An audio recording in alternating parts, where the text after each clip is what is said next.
Rain slammed against the windshield like 1,000 tiny fists. Ethan Walker squinted through the blur of headlights, his old pickup rattling down the slick Portland street. He was late picking up his daughter, but then he saw her. A young woman in soaked scrubs sat beneath the dim bus shelter, trembling, her head buried in her hands. Something about her posture, broken yet proud, made his foot hit the brake before his mind could object. He rolled down the window, rain splashing across the seat. "Need a ride?" he asked, expecting her to refuse. She looked up, revealing tired blue eyes swollen from crying. "Please," she whispered. Her voice cracked the way hearts do after too many goodbyes. She climbed in, dripping water onto the floor mat, clutching her bag as if it were the last piece of safety she had left. "Claire Dawson," she murmured. "Dr. Claire Dawson." Ethan nodded, pretending not to notice her shaking hands. The heater coughed warm air between them. For a moment, silence filled the truck. Two strangers, both hiding scars the world couldn't see, shared the same storm. Neither of them knew this ride would change everything they thought they had lost. The first sound in Ethan Walker's apartment each morning was the scrape of sandpaper against wood. While the city still slept, he was already shaping maple and oak into something that could pay next month's rent.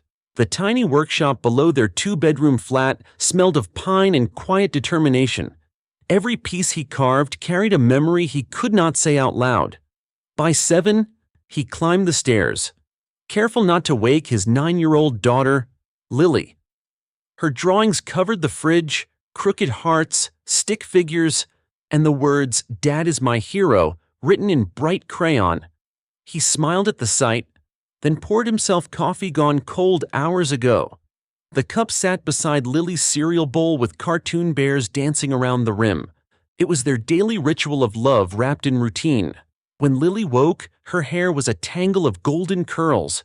Ethan, who could build a dining table from scratch, still struggled to braid her hair. "Hold still, kiddo," he'd say, tongue caught between his teeth in concentration. She giggled at his clumsy hands and hugged him tight before running off to school. Those hugs were the only reward he ever needed. Years ago, Rebecca had walked out carrying a suitcase and promises that faded like sawdust in sunlight. She called once a month at first, then less and less, until her voice became another ghost in their home. Ethan never spoke ill of her. He just learned to stop expecting the sound of heels on the stairs at night. In the kitchen, traces of their life lingered in small details. A half-empty coffee mug, a paintbrush soaking in a jar, and a pink hair tie looped around his wrist like a quiet reminder of what mattered. When the world outside felt too sharp, he buried himself in work, carving joy from wood and silence. Every nail he hammered, every board he polished, was for Lily. He wasn't building furniture. He was building stability. He was building a world where she would never feel abandoned. When night fell and the city lights flickered beyond the window, Ethan would whisper their bedtime ritual: 1 story, 2 kisses, and 3 questions about her day. It was his blueprint for love, simple but unbreakable. Before the scandal, Dr. Claire Dawson was a rising star. Her name was whispered with admiration in the sterile halls of Boston Children's Hospital. She was the doctor who never gave up on a patient, the one who stayed long after her shift ended, folding tiny origami cranes for the kids who were too scared to sleep. Her future was mapped in gold: a research fellowship, a wedding to neurosurgeon Nathan Brooks, and the kind of respect most doctors spent a lifetime chasing. Then she saw the numbers. The dosages didn't match. The medication brands had been quietly changed to cheaper substitutes. When the children under her care started reacting badly, Claire did what her conscience demanded. She spoke up, she wrote reports, she called meetings, and when the administration refused to listen, she went public. The system turned on her faster than she could breathe. Her ID badge was deactivated before she reached her locker. Her engagement ring sat on the kitchen counter next to a resignation letter she hadn't written. Nathan didn't look at her when he said, "You've ruined everything." The medical board called her reckless. Colleagues avoided eye contact in the hallways. Online, her name became synonymous with disruptive. Within a month, she lost her career, her fiancé, and her apartment overlooking the Charles River. The woman once destined to heal the world now rented a studio with peeling paint and a leaking faucet in Portland. The boxes she never unpacked lined the wall like silent witnesses to everything she had lost. Each night, she sat by the window, watching the rain streak down the glass, clutching the last photo of her grandmother who had taught her to fold paper cranes. Claire told herself she still believed in compassion, even when the world didn't believe in her. Every morning, she put on her faded scrubs, tied her hair back, and reminded herself that integrity wasn't something you could lose. It was something you either kept or didn't. She had lost her title, her friends, and her comfort, but she hadn't lost her purpose. What she didn't know yet was that the storm that destroyed her career would lead her straight to the one person who needed her most. The old pickup rattled through the downpour as the wipers struggled to keep up. Inside, the air smelled of damp leather and exhaustion. Ethan Walker gripped the wheel, his phone wedged between his shoulder and ear. "I'm trying, sweetheart," he said, frustration softening into affection. "The water turns into, mist or something, and then—" His voice trailed off. On the other end, 9-year-old Lily waited, puzzled by her father's clumsy explanation of the water cycle. From the passenger seat, Claire glanced over, her soaked scrubs clinging to her frame. Her lips curved into the faintest smile. "May I?" she whispered. Without waiting for permission, she leaned toward the phone. "Hey there, Lily," she said gently. "Imagine the sun giving water tiny wings so it can fly up into the sky. When it gets cold up there, the wings grow heavy and fall back down as rain." For a moment, the truck filled with silence. Then came a burst of laughter from the phone. "That's so cool," Lily squealed. Ethan exhaled, the tension melting from his shoulders. It had been so long since warmth had found its way into this truck. He looked at Claire, her eyes now soft behind tired lashes. "Thank you," he murmured. She shrugged, turning her gaze toward the blurred city lights. "Just science," she said quietly, but her voice carried something deeper, something human. They drove on, headlights cutting through the storm. The heater hummed weakly, trying to chase away the chill. Claire rubbed her hands together for warmth, the faint scent of hospital disinfectant rising from her sleeves. When they finally reached her street, she reached into her soaked bag, pulling out a few crumpled bills. Ethan stopped her with a shake of his head. "You don't owe me anything." She hesitated, pride warring with gratitude. "Then why help a stranger?" He met her eyes.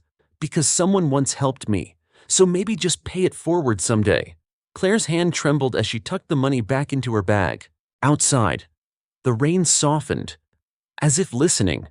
She stepped out, whispering a quiet thank you before the door shut. Inside the truck, Ethan watched her disappear into the mist, unaware that a single act of kindness had already changed them both. The call came in the middle of Ethan Walker's workday. A teacher's voice trembled through the line. "Mr. Walker, your daughter had a fall during recess. The nurse recommends taking her to Portland General for observation." Ethan's heart dropped.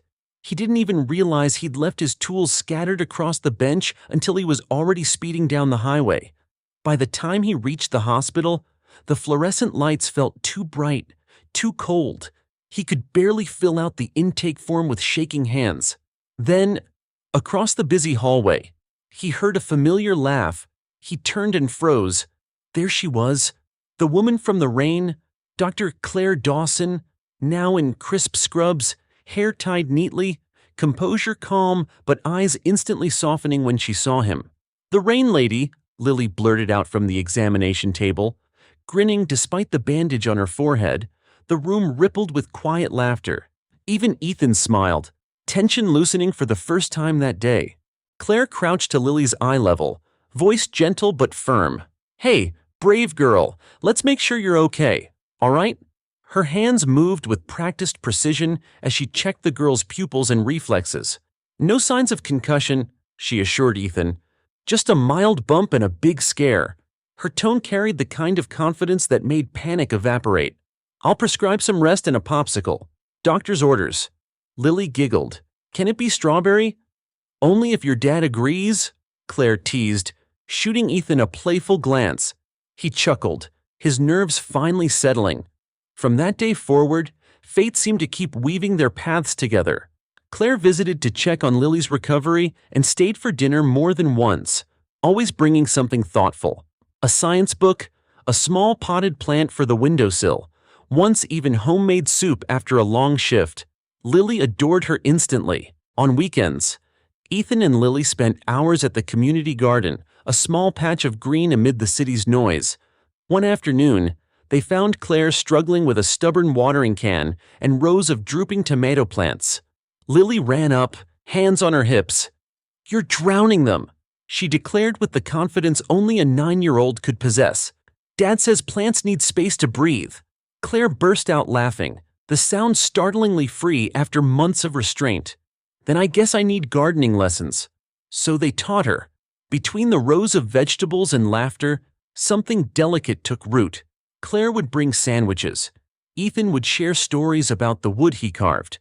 And Lily filled the air with chatter about school. The trio fit together so naturally it almost scared Ethan. He hadn't realized how long it had been since his home had felt alive. For Claire, each visit felt like a breath after years of suffocation. She found herself lingering after meals, washing dishes beside Ethan, listening to Lily's endless curiosity. Sometimes she caught Ethan watching her with quiet admiration. His eyes carried the steadiness of someone who had been broken but rebuilt himself from scratch. Late one evening, after Lily had fallen asleep on the couch, Claire sat at the kitchen table tracing the edge of her tea mug. "You're a good father," she said softly. "She's lucky." Ethan shook his head. "I'm the lucky one." His gaze drifted toward Lily's sleeping form, the pink hair tie still looped around his wrist. "She keeps me honest." Claire smiled faintly, hiding the tremor in her voice. "I used to think success was about titles. Now I think it's about moments like this." He looked at her, truly looked, and for the first time saw not just a woman marked by loss, but someone still capable of hope. Something unspoken hung between them, fragile as the light filtering through rain. Outside, thunder rumbled over Portland again. Claire glanced toward the window and smiled. "Looks like the rain found us again." Ethan's reply was simple, almost a whisper. "Maybe it's trying to remind us where it all began." And as the rain tapped against the glass, neither of them moved to break the silence. Destiny, it seemed, had found its way back home. The day started like any other. Ethan Walker sanded the edge of a cherrywood shelf, music playing low in the background. Then a conversation outside his workshop door froze him mid-motion. Two customers whispered as they admired his work. "Did you hear about the nurse at Portland General?" one said. "Apparently she used to be a big-shot doctor in Boston, caused some scandal, got people fired, ruined her own career." Ethan's stomach tightened. A big-shot doctor from Boston. The words echoed through his chest like a slow drumbeat. He tried to brush it off, but something in his gut refused to settle. He told himself it couldn't be Claire. Not the woman who brought soup when Lily was sick, who laughed at his clumsy jokes, who planted tomatoes beside his daughter as if she had always belonged there. But the seed of doubt had already taken root. That night, he drove to the hospital. Claire was at the nurse's station, flipping through patient charts. Her posture straight, calm, almost radiant under the white fluorescent light. Then he saw it, two doctors at the end of the hall, whispering and glancing her way. "That's her," one muttered. "The whistleblower. Thought she'd hide out here." The words hit him like cold rain. His heart pounded as he stepped forward. "Claire," he said sharply. She looked up, surprised but smiling. "Ethan, what are you doing here?" He didn't answer right away. His jaw tightened. "Were you ever going to tell me who you really are?" Confusion flickered in her eyes. "What do you mean?" He held up his phone. The screen lit with a headline he'd found in the parking lot minutes earlier. "Boston Children's Scandal. Pediatric doctor exposed for ethical breach." "You were that doctor, weren't you?" he demanded. "The one everyone talked about." Claire's smile faded. "That article is not the truth." "Then what is?" His voice cracked. "Because to me, it looks like you've been lying since the day we met. You show up in the rain, all broken and mysterious. And I thought," he stopped himself, anger mixing with hurt. "You let me trust you. You let my daughter trust you." She stepped closer. her face pale but steady. "I reported what was harming children," she said quietly, "and I lost everything except who I am." The simplicity of her words struck like lightning. Still, Ethan couldn't let it go. "You could have told me. I wanted to," she said, voice trembling. "But every time I tried, you looked at me like I was someone safe. And for the first time in years, I wanted to keep that." He turned away, his hands clenched. "You should have known honesty matters to me." She inhaled shakily, eyes glistening. "Honesty does matter, Ethan, but so does trust. And right now, you've shown me you don't trust anyone who's been broken." Silence thickened between them. Around them, the hospital buzzed with the sound of rolling gurneys and echoing footsteps. Yet the world felt unbearably still. "I can't do this," he muttered. "I can't raise my daughter around more lies." Claire's expression hardened with the finality of acceptance. "Then you'll raise her in a world without second chances?" She turned away, her shoulders trembling, but her voice held. "Not everyone leaves. Ethan, some of us get left behind." He watched her walk down the hallway until the elevator doors closed, the reflection of his regret staring back at him in the mirrored metal. Outside, thunder rolled over the city. Ethan stood in the rain, his clothes soaked, his chest hollow. For the first time in years, the storm outside matched the one inside him. He had built his life to keep pain away. But in pushing her out, he realized he had just repeated the same mistake that broke him once before. The art show at Lily's elementary school smelled of paper, glue, and nervous pride. Parents filled the gymnasium, admiring their children's crayon-colored worlds. Ethan Walker stood among them, pretending to be casual, holding his coffee cup like a shield. He smiled at every painting until he saw hers. "My family." The paper read in shaky letters. 3 figures stood in the middle of a bright garden. A tall man with carpenter's tools, a small girl with golden curls, and a woman in blue scrubs kneeling beside a bed of flowers, her face drawn with simple, loving care. Above them, Lily had written in pink, "My dad, me, and Miss Claire." Something inside Ethan cracked wide open. He stared at the drawing as if it had just spoken a truth he'd been too afraid to say out loud. Around him, the cheerful noise of other parents faded into a dull hum. His throat tightened, and before he could stop himself, tears blurred the picture. He quickly wiped them away, embarrassed, but there was no denying it. His daughter already saw what he was too proud to admit. She didn't need a perfect family. She already had one that felt real. That night, the apartment felt unbearably empty. The dinner table seemed larger, the silence heavier. Lily had fallen asleep clutching her art ribbon, smiling even in her dreams. Ethan sat in the dim kitchen light, the drawing spread before him, the colors glowing softly under the lamp. He traced the crayon outlines with rough fingers, whispering, "My God, what have I done?"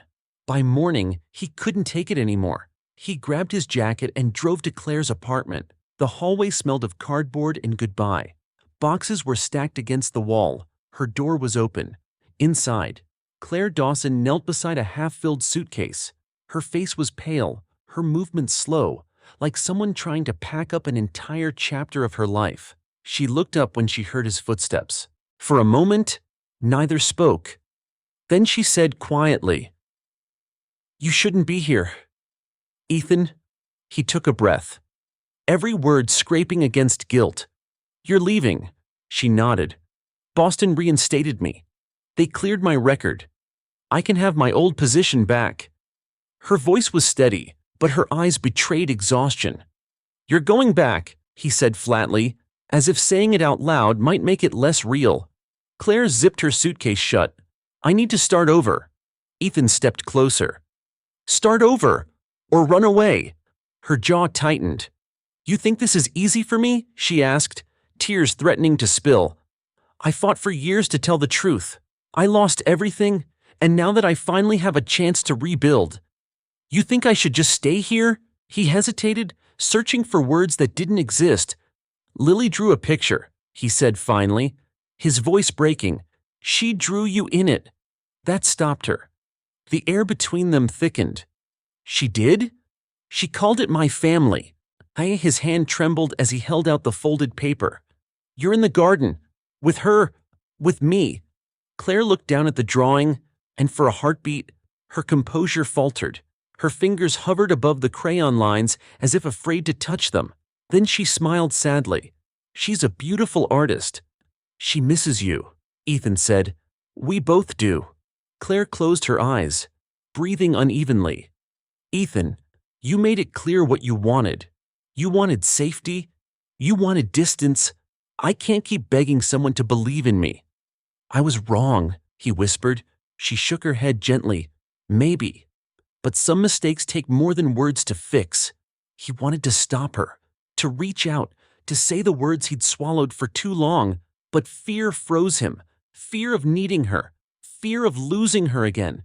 Claire lifted her suitcase and brushed past him toward the door. As she reached the elevator, Ethan's voice broke through the quiet. Claire! She turned, eyes glistening. Tell Lily. His voice failed. I'll tell her you said goodbye. She finished for him. Then the elevator doors closed. The sound echoed down the hallway, leaving Ethan alone with the drawing clutched in his shaking hands. Outside, rain began to fall again. The paper wrinkled under the first drop, and he realized the storm wasn't over. It was just beginning. The fever came without warning. One moment Lily was laughing at a bedtime story. The next her skin burned hotter than the lamp beside her bed. Ethan touched her forehead and froze. It felt like fire. Lily, sweetheart, can you hear me? Her eyes fluttered weakly. Panic slammed through him like a blow. He scooped her up in his arms, heart racing, and ran for the truck. The drive to the hospital blurred into a nightmare. Red lights, rain on the windshield, his trembling hands gripping the steering wheel. Hold on, baby, he kept whispering, his voice cracking. Dad's here. The world outside was a tunnel of flashing streetlights and prayer. Inside Portland General, chaos reigned. The waiting room overflowed with coughing children and anxious parents. She's burning up, Ethan shouted, clutching Lily close. A nurse handed him a clipboard, but before he could fill anything out, a calm voice broke through the noise. Bring her in here. He turned. His breath caught. Claire Dawson stood in the hallway, stethoscope around her neck, hair tied back, her eyes sharp with focus. She looked different now, stronger, surer, like someone who had walked through fire and come out made of light. Claire? Ethan's voice faltered between shock and guilt. Her tone left no room for hesitation. There's no time for that. Follow me. They moved quickly into the exam room. Claire's hands were steady as she checked Lily's vitals. Temps at 104, pupils reactive, we need fluids, acetaminophen, and labs. She spoke with crisp precision, nurses moving around her in synchronized urgency. Ethan stood frozen, useless, watching the woman he'd pushed away take command of the storm. Is she going to be okay? He finally whispered. Claire didn't look up. Not if we waste time. Go sit down. He obeyed, sinking into the chair beside the bed. The monitor beeped in rhythm with his heartbeat. Every breath Lily took felt like a countdown. Claire adjusted the IV line, checked her lungs, then turned to the attending physician. Possible viral meningitis secondary to trauma history. Prep antibiotics. Her authority filled the room. Every command was clear, confident, alive with purpose. Ethan watched her, realization hitting harder than any accusation ever had. She wasn't just competent, she was extraordinary. The very woman the world had tried to silence was now saving his daughter. Minutes passed like hours. Then, finally, the fever broke. Lily stirred, her small hand twitching against the blanket. Claire placed a hand on her wrist, checking the pulse, then exhaled slowly. She's stabilizing. Ethan covered his face with both hands. The relief came in waves, followed by guilt that burned worse than fear. When he looked up, Claire was updating the chart, her expression unreadable. Claire, he said quietly. She didn't turn. Thank you. His voice cracked under the weight of everything he hadn't said. She finally looked at him, eyes tired but kind. It's what I swore to do.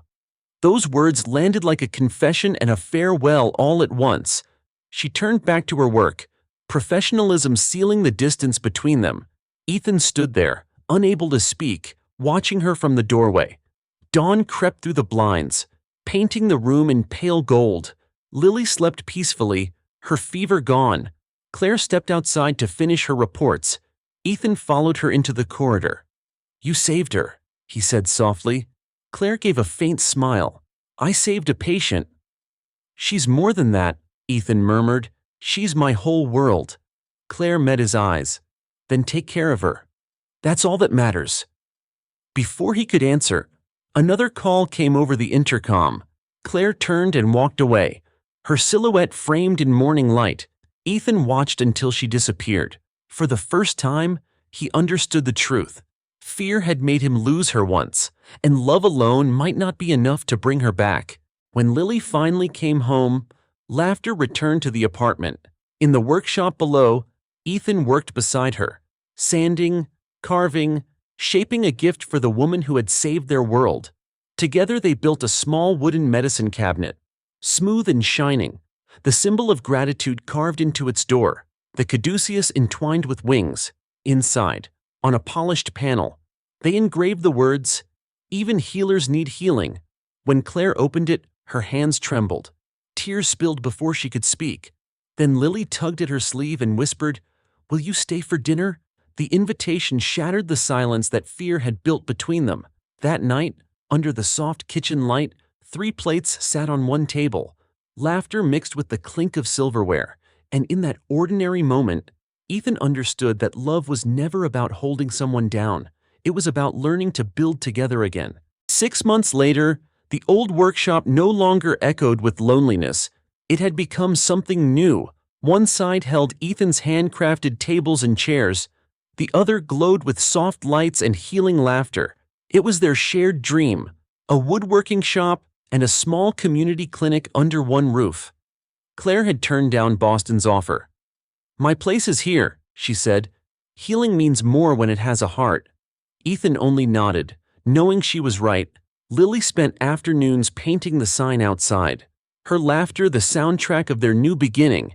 Every evening, 3 muddy pairs of boots lined up by the door, a symbol of work, love, and belonging. And when the rain returned, they stepped outside together. Claire's hand found Ethan's. Lily's fingers curled between theirs. The storm fell gently this time, washing the world clean. "Some storms," Claire whispered, "reveal what we truly need." If this story touched your heart, show your love, like, share, and subscribe to our channel to keep spreading kindness, hope, and second chances that change lives forever.